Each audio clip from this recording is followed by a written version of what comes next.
May mga kontraktor ng DPWH contractors. Here. Aming kontraktor ay si Sino bang kontraktor na? Dismaya. Dismaya? Saan ba yung mga project nyo?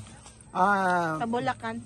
Bulacan? Bulacan, Visayas at saka sa Mindanao. Mindanao? Kailan ba nag-umpisa ang pag-DPWH nyo? 2016. 16. 16? Sino ba yung nagbigay sa iyo ng mga project? Si Duterte. Sino tayo? Baka